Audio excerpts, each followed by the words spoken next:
Bom, gente, nós vamos hoje continuar o capítulo 18 do livro Entre os Dois Mundos, indo para o item 3 da nossa apostila. Quem que poderia fazer a leitura para a gente, por favor? Começando aqui no item, enquanto seguíamos ao salão principal. Eu posso ler? Pode ler, Laís, faz favor. Eu te aviso aqui, tá? Quando for para parar. Tá ok. Enquanto seguíamos ao salão principal, onde se realizariam os estudos do dia, no corredor, encontramos pequenos grupos de espíritos entretecendo considerações. Chamou-me a atenção o comentário de uma dama desencarnada que narrava a outra que lhe estava ao lado.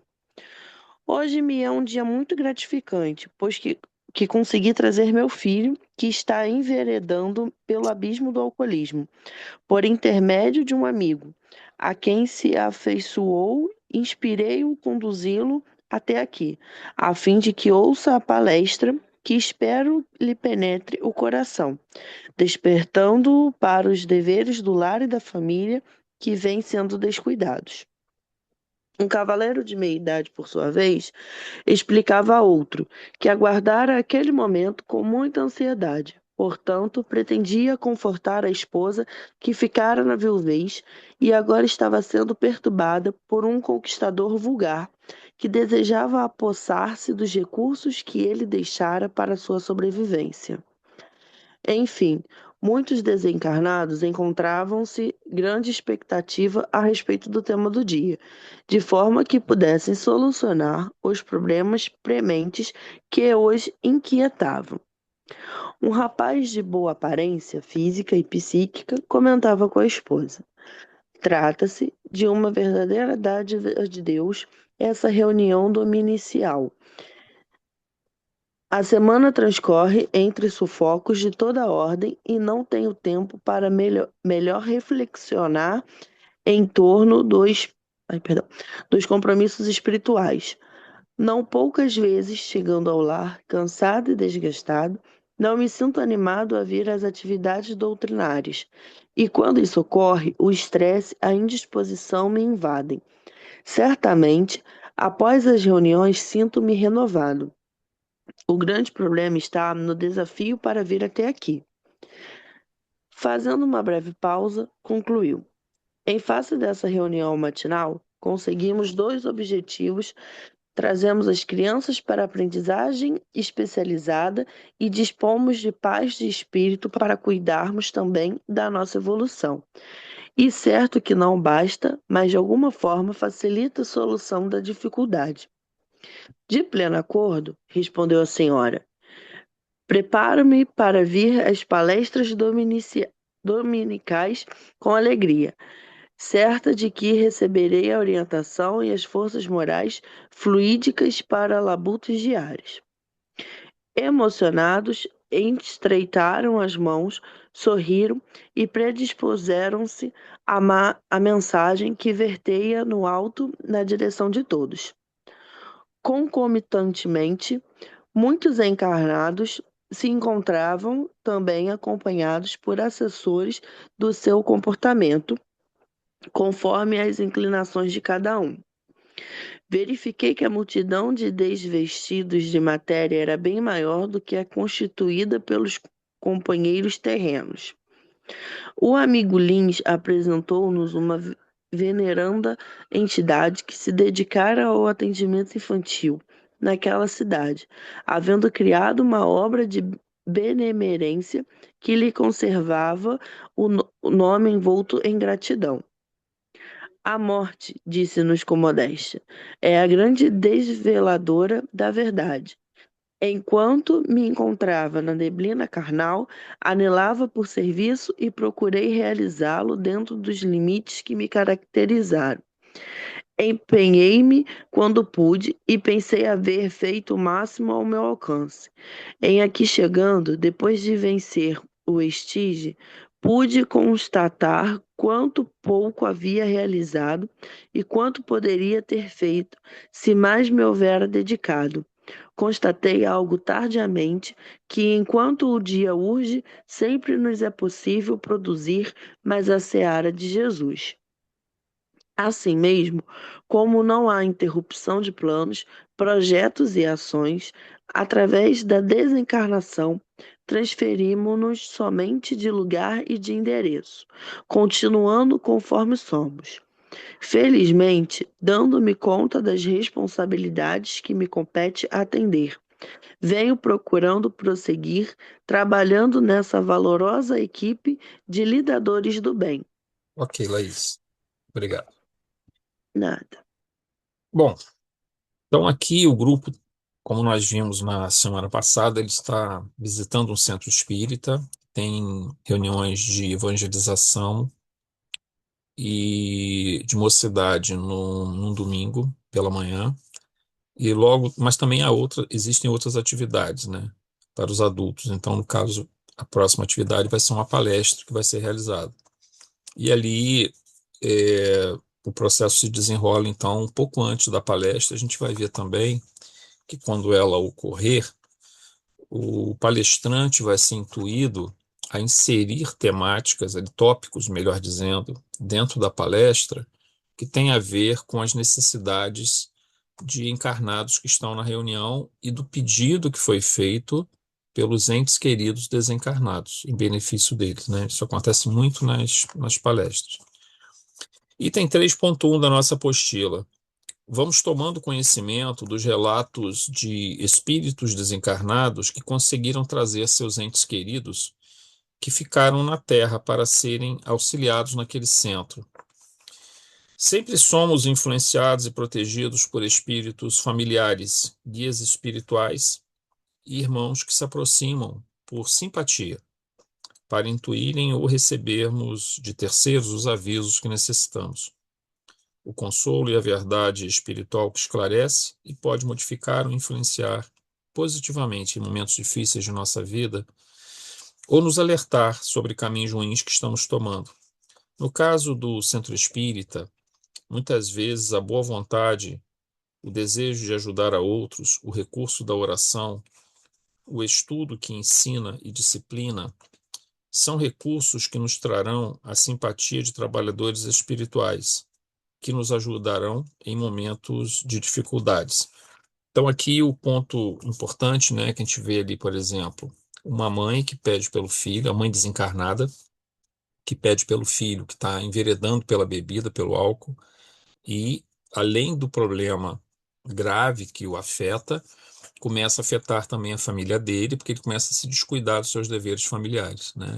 Com a sua esposa, com seus filhos. E, obviamente, nós conhecemos inúmeros casos, né, de pessoas que começaram a. O álcool é a droga legalizada, né? E que faz parte da cultura, infelizmente, faz parte da nossa cultura. E ela tem causado grandes tragédias, porque nós mesmos tivemos oportunidade de testemunhar muitas pessoas boas, de bom coração, que enveredaram por alguma razão pela bebida e acabaram perdendo suas famílias, acabaram vindo a desencarnar até como consequência do uso muito forte, muito intenso do álcool, e é uma vida de fato desperdiçada, né? Uma reencarnação que tem que começar tudo de novo. Há um processo de resgate muito grande que vem pela frente depois, por todos os problemas que foram causados, né? E aí, um desses problemas, então, é esse. Aí, essa senhora consegue que um amigo do seu filho, digamos assim, o aconselhe a acompanhá-lo até o centro naquele domingo. Por outro lado, tem um senhor desencarnado que toma conta, protege sua esposa e está vendo que ela está sendo ludibriada, está sendo enganada por um aproveitador que poderá prejudicá-la muito. Ele também pede auxílio para ela. Então, a gente observa muito nesses casos, são essas intervenções que são feitas por espíritos familiares. É claro que para um espírito familiar ele poder realizar essa tarefa, isso exige que ele já esteja até certo ponto desprendido, né? Porque senão a presença dele vai ser perturbadora. perturbadora. Se ele, por exemplo, se um parente nosso, um ente querido que desencarnou, vem tentar nos ajudar, mas ele mesmo está em desequilíbrio, ou ele ainda está preso a nós por laços de apego, né? Então isso vai dificultar bastante para ele e para a própria família. Não vai ajudar ninguém isso. Mas nesse caso, são espíritos que já desencarnaram há algum tempo, já se equilibraram, já têm a permissão de visitar a família e não tendo as dificuldades dos apegos, mas sim do amor sincero, eles obviamente vão realizando as tarefas dentro das suas possibilidades de intuição, muitas das vezes ajudando ou a própria pessoa, né, ou ao próprio encarnado, ou intuindo terceiros que vão atuar em benefício desse encarnado. Então, o auxílio espiritual chega indiretamente através dessas outras pessoas. Às vezes nós somos é, orientados, intuídos ou é, recebemos alertas sobre certas circunstâncias. Elas podem vir diretos dos espíritos, por mecanismos intuitivos, elas podem vir indiretamente por encarnados, que de alguma forma vão nos ajudar. Até, às vezes, até eventos também podem acontecer para nos alertar para certas coisas. Mas essa questão da intuição espiritual, ela mostra para a gente, porque, por exemplo, no caso dessa senhora que está indo lá, o marido dela a intui pelo pensamento para ela ir na palestra e intui o palestrante, ou pelo menos pede ao mentor espiritual da casa que intua o palestrante a entrar nesse tópico. A gente vai ver isso depois. Então, o que acontece é que a gente, obviamente, nós recebemos influências boas e ruins, tanto quando estamos encarnados quanto de desencarnados, né? Tanto de espíritos encarnados quanto de espíritos desencarnados. Nós podemos ouvir coisas ruins vindo de pessoas que não têm um compromisso mais sério com a vida, e nós podemos ouvir coisas boas de pessoas que têm um compromisso sério com a vida e com a espiritualidade. Nós podemos nos conectar com espíritos zombeteiros, espíritos que querem nos prejudicar, espíritos que estão presos em sofrimentos e vícios. Podemos nos conectar a espíritos que estão já alcançando sua luz e querem compartilhar conosco. Então, a questão chave que acontece aqui é que para nós sintonizarmos com esses espíritos bondosos que vão nos auxiliar, nós temos que ter certas práticas, certos comportamentos que favoreçam essa conexão. Uma delas, que não envolve propriamente uma qualidade, mas é um exercício, é a oração, né? Então, a prática continuada da oração, ela cria um mecanismo de conexão com o plano espiritual. Porque na oração, o que que a gente faz? A gente pega, nós esquecemos, nós nos desligamos das preocupações cotidianas e deixamos mais livre os nossos pensamentos, né? E buscamos, inclusive, essa conexão com o plano espiritual. Então, nós nos tornamos mais receptivos a esse processo. Só que vejam, só a oração, sem um cultivo de pensamentos mais cuidadosos durante o dia, também não vai adiantar, porque essa oração, ela está apenas, você está apenas deixando as suas antenas mais bem preparadas para captar informações do plano espiritual, orientações do plano espiritual, mas essas orientações podem ser boas ou ruins, mesmo numa oração. É preciso que o coração esteja sintonizado também em práticas boas. Então a gente tem que vigiar o olhar, vigiar a palavra, vigiar a atitude, vigiar o pensamento e cultivar na sua forma boa.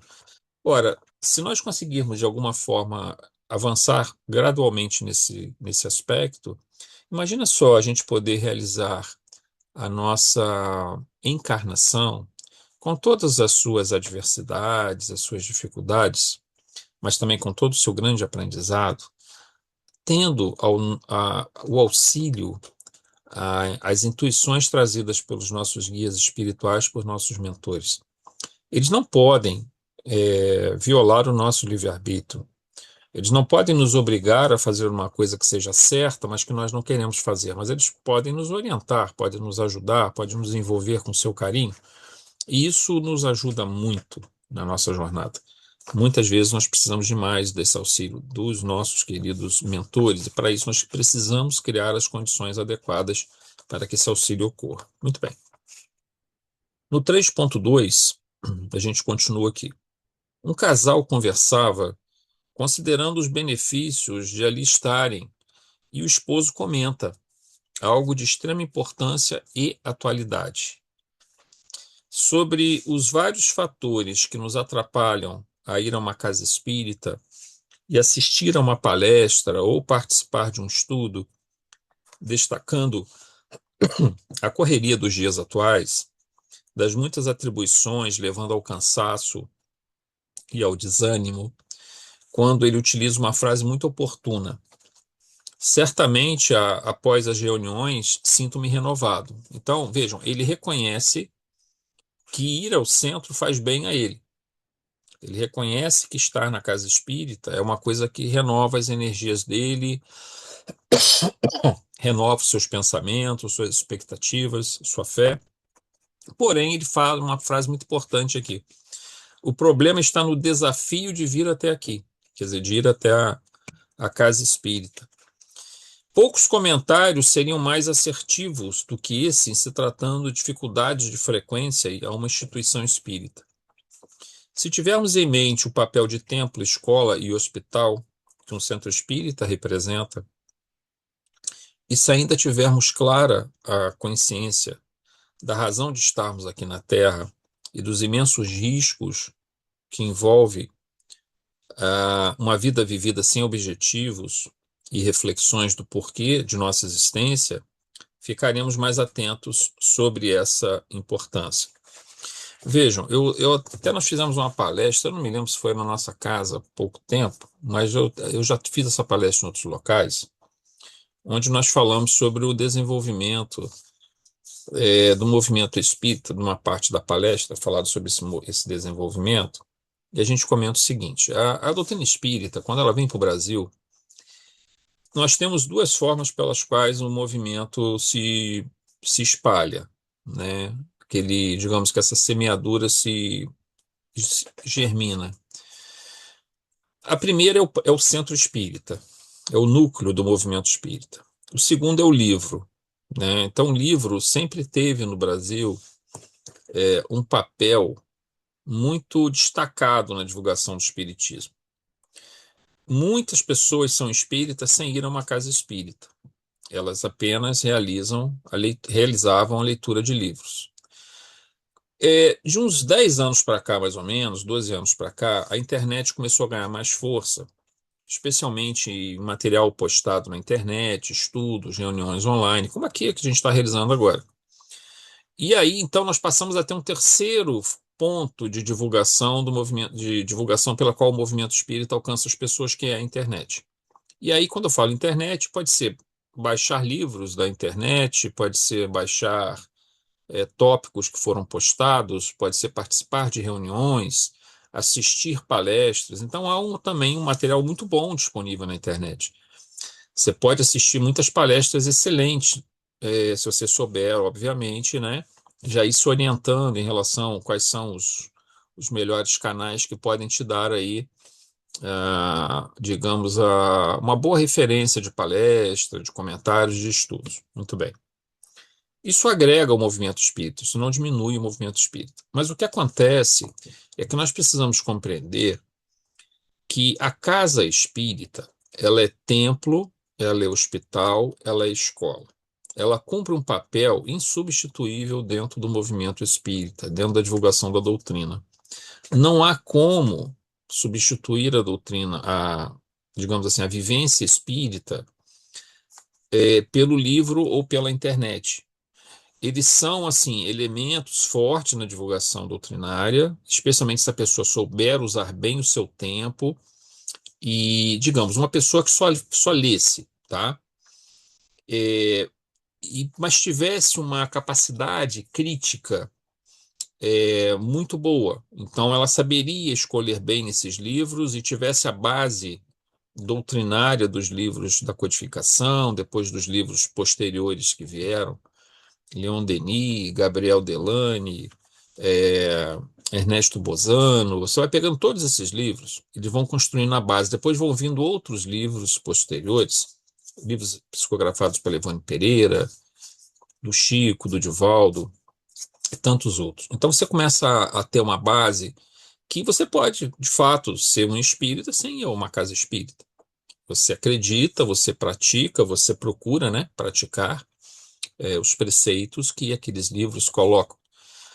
É, porém, a casa espírita ela tem uma função muito bem definida de direcionamento. A maior parte das pessoas não tem critério crítico em obras. A maior parte não tem.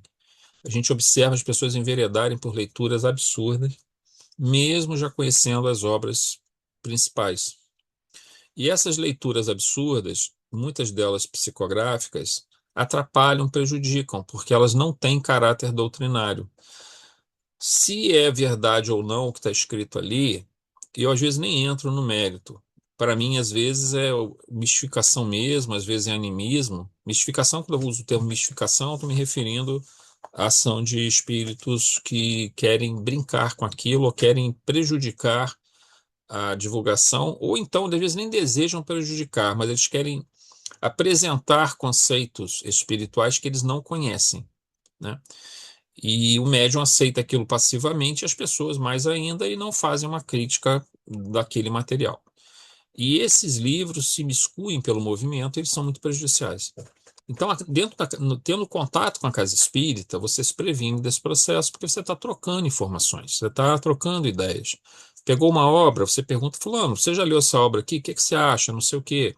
A outra pessoa que já leu, que já estudou também, que está participando, ela vai também dar opinião, ou vai comentar com outro, e aí vai se ajustando isso. Então, a escola, digamos, o centro espírita como escola, ele traz essa característica de ajudar o indivíduo a se manter no caminho correto, de não se perder no meio de muitas obras, que sendo que não precisa muitas obras para te tirar do caminho. Você pode ler 50 obras boas. Se você ler uma obra ruim, que você não consiga separar, ela vai te colocar um monte de ideias que vão prejudicar muito o seu aprendizado. Uma única obra, tá? Você pode ler 50 obras boas. Se você considera uma obra que é uma obra apócrifa, uma fraude, você considera ela verdadeira, prejudicou tudo. Todo o trabalho está prejudicado. É igual um vírus que se multiplica ali pelo organismo da doutrina, tá? Outra coisa, o centro espírita é um hospital. Muitas vezes na nossa vida nós passamos por fases, por momentos que nós precisamos de passes, nós precisamos de desobsessão, nós precisamos do envolvimento espiritual dos mentores da casa, dos trabalhadores da casa. Então, isso é uma tarefa que não dá para você fazer fora do centro. O centro é o local específico para isso, ele tem o equipamento, a aparelhagem no plano astral, né? Ele tem ali os trabalhadores especializados para realizarem essas tarefas. Então, existe o espaço para nós estarmos aqui hoje, como nós estamos, fazendo um estudo, fazendo nossas orações intercessórias, mas existem tarefas que só podem ser feitas dentro da casa espírita. Então, quando ele coloca essa questão dessa dificuldade de ir à casa, pelo cansaço, pelo desânimo, pela correria do dia a dia, isso afeta muitas pessoas. Vamos fazer uma conta simples aqui. Aqui em Vassouras, o movimento espírita é fraquíssimo, fraquíssimo. Felizmente, por exemplo, Valença, a gente observa que tem um movimento espírita bem mais forte, bem mais unido, mais consistente, né? Aqui em Vassouras a gente vem lutando aí com essa questão. Quantas pessoas nós temos em Vassouras? Vamos imaginar a população de Vassouras, algo em torno de 30 mil pessoas, mais ou menos. A grosso modo, é um pouco mais do que isso. Pelos, digamos, números do censo, que também não são assim tão confiáveis pela metodologia que é feita, mas vamos botar que em torno de 4% mais ou menos são das pessoas se dizem espíritas, tá? Então nós teríamos que ter em Vassouras algo em torno de 1.200 pessoas espíritas. Não vou dizer nem simpatizantes, tá?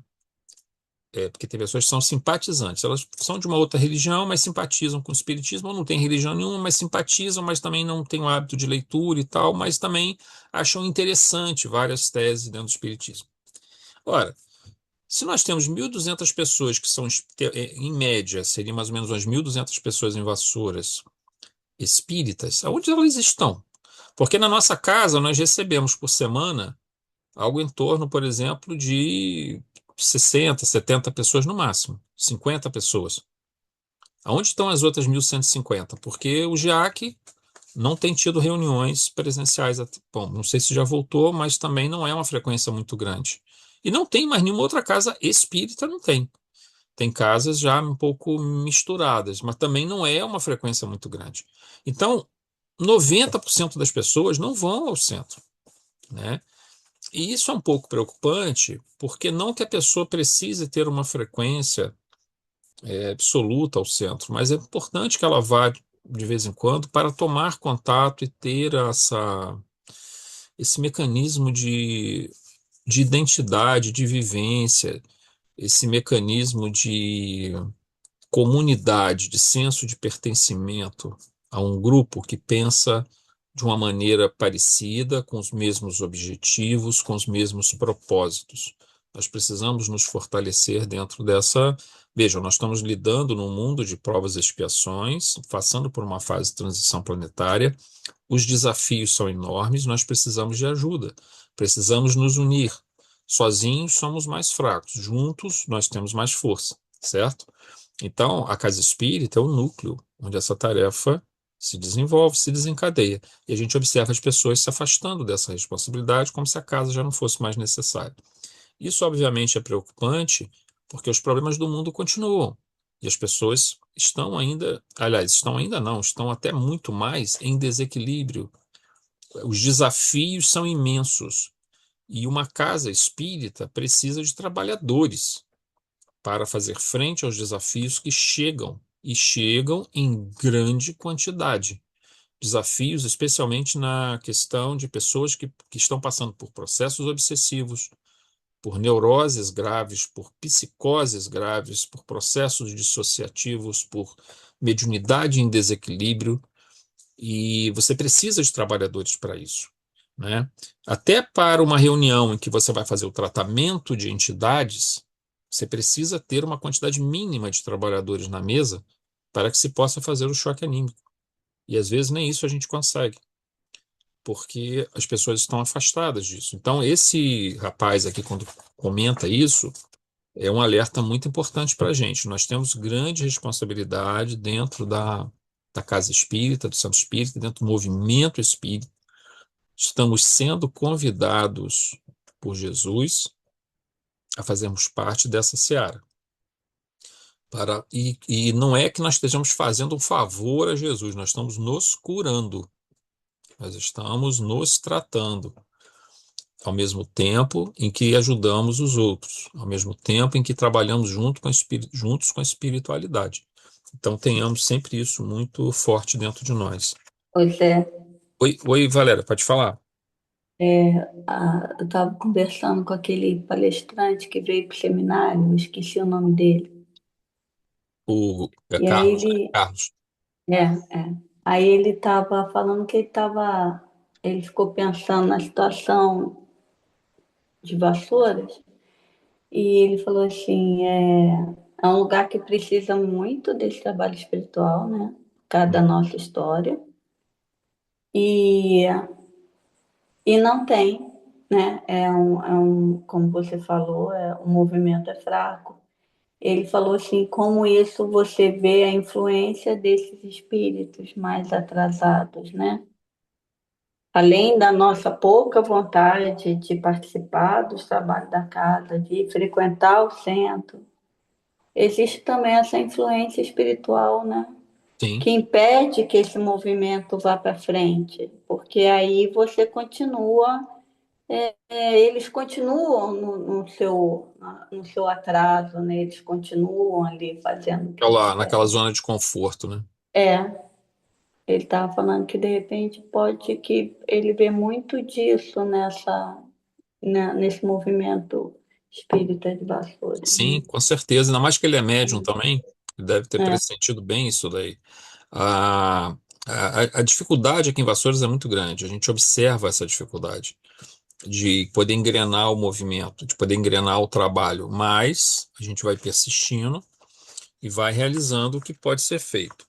É. Lembrando também, né, gente, que existem muitas tarefas que, por exemplo, a questão hoje é, a gente não pode achar que a internet veio para substituir a casa espírita. Isso seria um equívoco gravíssimo se nós achássemos isso. Ou o livro já existe para substituir a casa espírita. Não existe isso.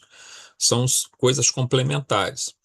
A internet, eu acho que ela potencializa o movimento, mas o movimento tem que ter como base a casa, né, o centro. O centro é a célula que compõe o movimento espírita. Então, o que que acontece? Você, quando tem essa casa espírita e as pessoas que a ela estão vinculadas, aí você pega a tecnologia e a internet e você potencializa o processo de auxílio. Então, quando a gente fala, por exemplo, na prática da caridade, é, a leitura de harmonização que a Consuelo fez para a gente, em Lucas, quando ele fala dessa questão da avareza, né, quando Jesus nos fala da avareza, daquele indivíduo que guarda para si tudo e não distribui, não compartilha, e depois Emmanuel vai fazer o desenvolvimento e fala que isso se aplica a outros aspectos, não só ao dinheiro. Isso nos lembra muito a questão de que a gente adquire alguns conhecimentos e alguns valores na nossa vida, muito influenciados, eu diria até pela questão doutrinária, pela doutrina espírita, pelos espíritos que nos intuem, nos orientam. E aí nós podemos compartilhar isso com as pessoas, então nos remete à leitura de harmonização.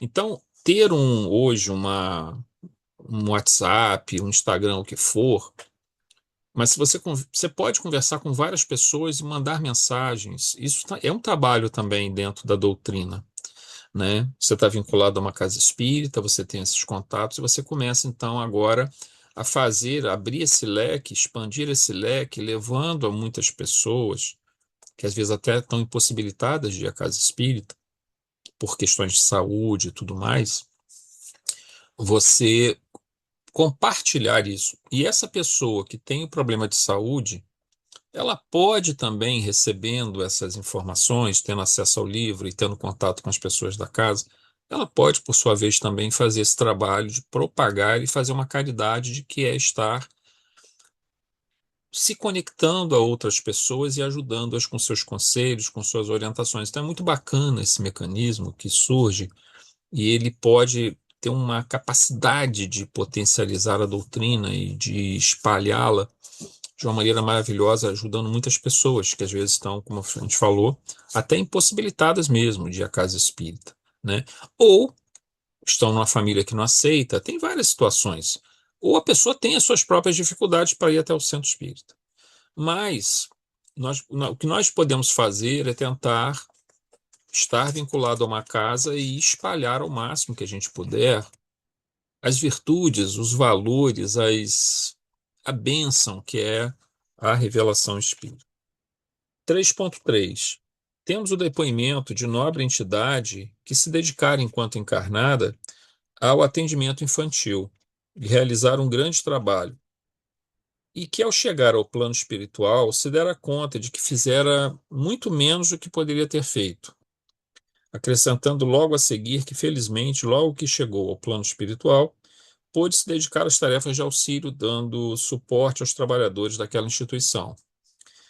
Nesse caso, mesmo considerando que aquele espírito estava a estabelecer uma meta, a gente bota até entre aspas aqui, né, muito elevada para suas obrigações quando estava encarnada, ou seja, que estabelecia uma cobrança muito alta sobre aquilo que deveria ter sido feito, imaginemos a imensa quantidade de encarnados que nem sequer estão preocupados com questões além dos seus interesses, eu botaria aqui pessoais, né?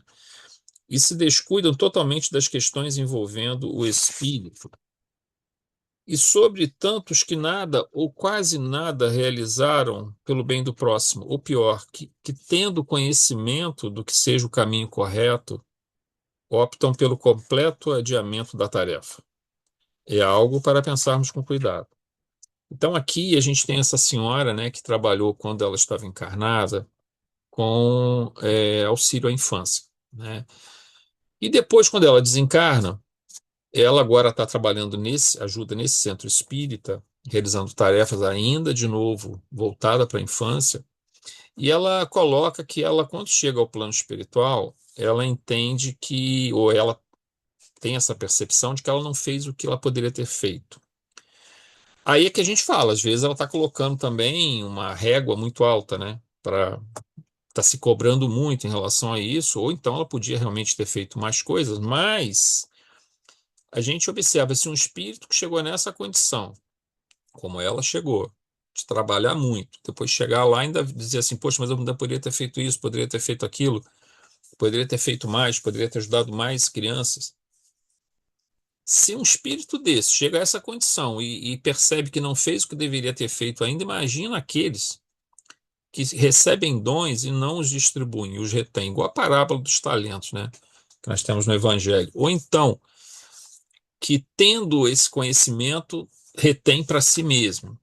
Ou então, que não estão nem preocupados em nada mais do que viver a matéria e tentar obter algum nível de prazer ou de satisfação e viver a vida como dá para viver e pronto, acabou, e se descuidando completamente do espírito. Olha o tamanho do problema que esse espírito vai ter quando ele deixar a matéria. Ele pode conseguir, de fato, disfarçar muito da tendência da nossa busca do espiritual, da transcendência, porque na matéria a gente consegue se anestesiar durante algum tempo dessas cobranças que nós mesmos fazemos, porque é da nossa natureza.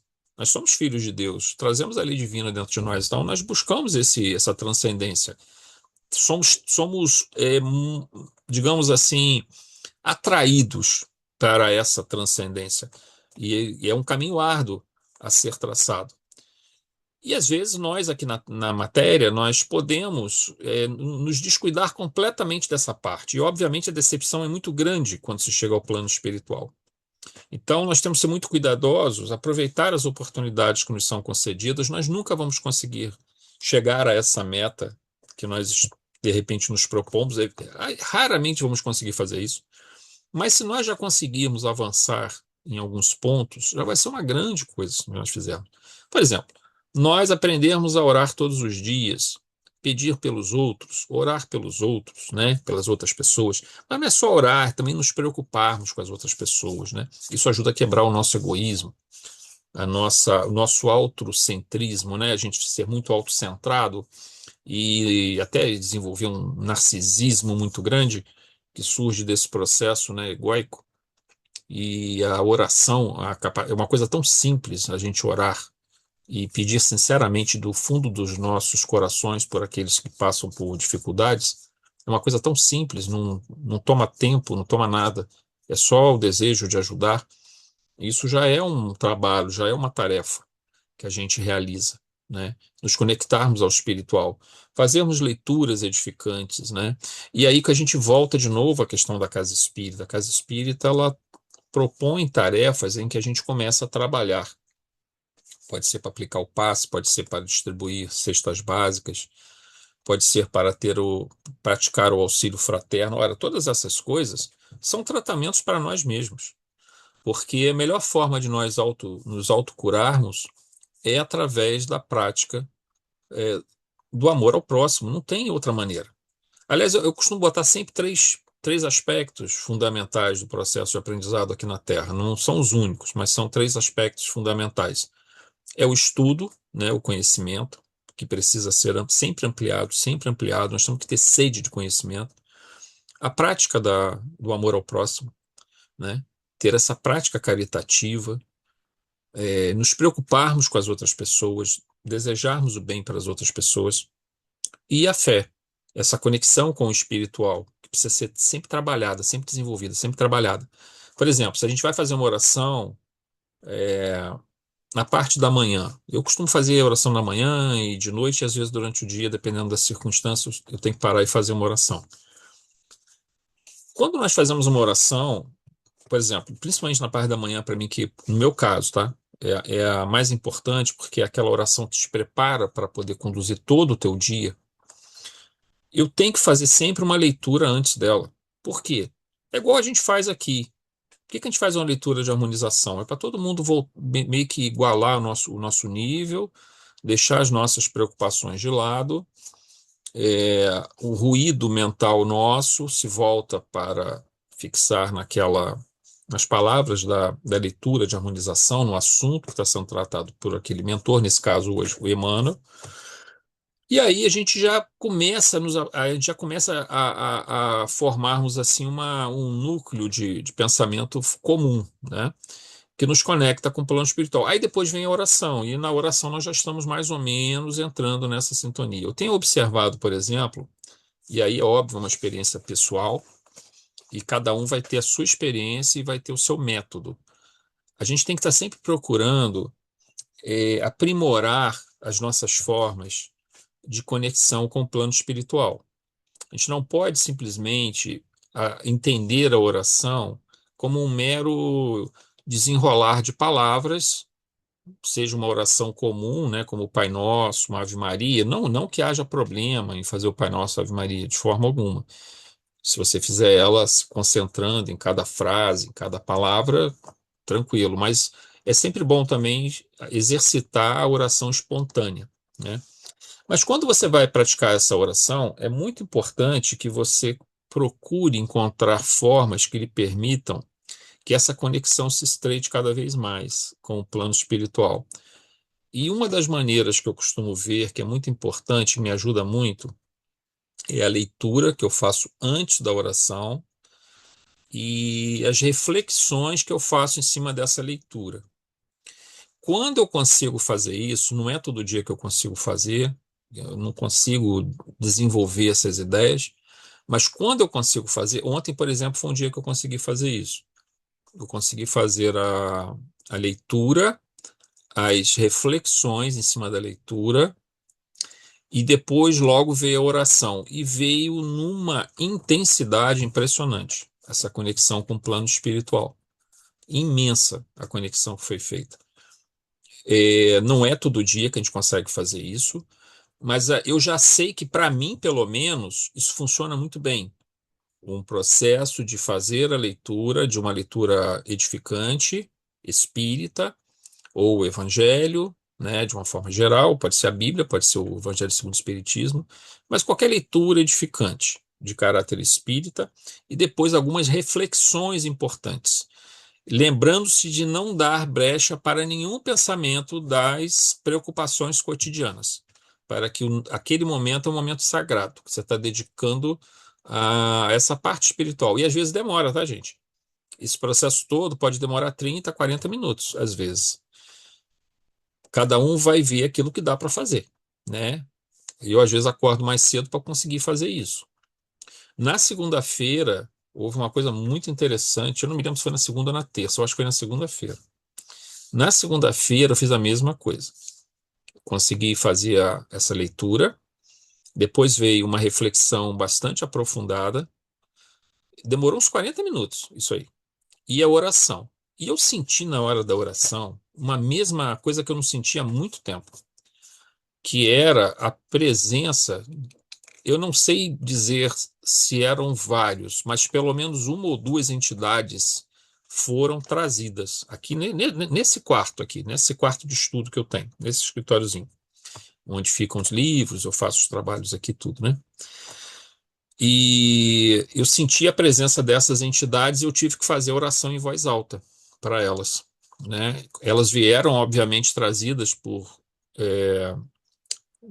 os guias espirituais, pelos mentores espirituais. Não sei se eram muitas, mas pelo menos uma ou duas eu sei que estavam aqui presentes. Mas na oração, o que aconteceu? Houve um envolvimento muito forte, então era útil para a espiritualidade, porque a gente sabe que essas entidades têm dificuldades para ouvir os próprios espíritos, e quando elas se aproximam de um encarnado em oração, e oração em voz alta, leitura em voz alta, isso pode ajudar muito essas entidades. Prepara elas para a continuidade do tratamento no plano espiritual. Basta um contato rápido, é 5, 10 minutos, o contato delas com a gente é o suficiente para ajudá-las dentro da proposta que a espiritualidade, para aquele caso ali, está fazendo. Não é que todas as entidades são tratadas dessa forma, mas muitas podem ser atendidas dessa maneira. Então, eu senti que ali naquele momento eu pude ser útil. Com todas as minhas dificuldades, as minhas limitações, eu pude ser útil. Então, a nossa tarefa, ela se desenvolve 24 horas por dia, se nós realmente nos colocarmos à disposição da espiritualidade. Se desenvolve no trabalho, a gente pode tornar o nosso ambiente de trabalho mais harmonioso. Se desenvolve em nosso lar, nós podemos tornar o nosso lar mais harmonioso. Trabalhar para que o nosso lar seja harmonioso. No centro espírita, à noite, quando dormirmos, eventualmente vamos ser levados em desdobramento para tarefas na espiritualidade. Nós não podemos, gente, nos descuidar da nossa oportunidade recebida. A nossa reencarnação, ela veio nessa reencarnação para todos nós, veio com uma grande responsabilidade, senão nós não seríamos espíritas. Senão nós não teríamos hoje a doutrina espírita como uma referência para a nossa jornada. Porque se ela é uma referência para a nossa jornada, é porque nós assumimos responsabilidade, não só conosco, mas com a espiritualidade. Porque o nosso tratamento, a nossa melhora, a cura de nossas dores, de nossas dificuldades, depende daquilo também que nós vamos fazer ao próximo. É uma via de mão dupla. Nós ajudamos e somos ajudados, nós curamos e somos curados. Nós compartilhamos, doando e recebendo. Esse é o compartilhamento que nós exercitamos. E a doutrina espírita, ela nos oferece essa oportunidade.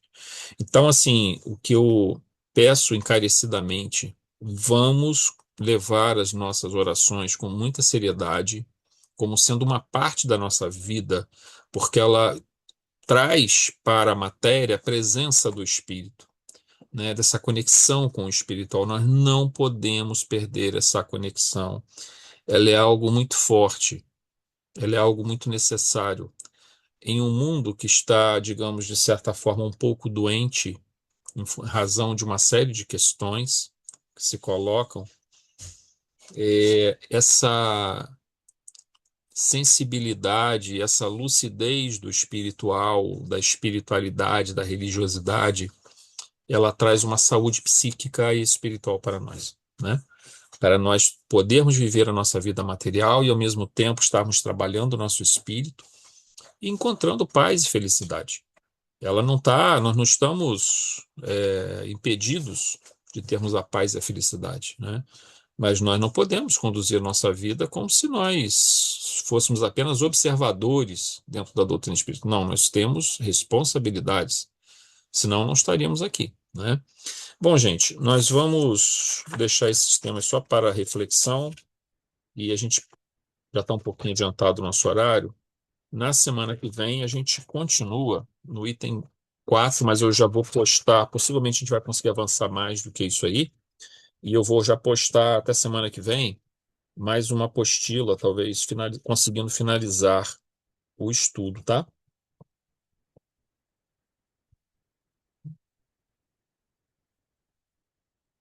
Ontem, a gente estava lá Só pausar aqui, antes da gente fazer a oração.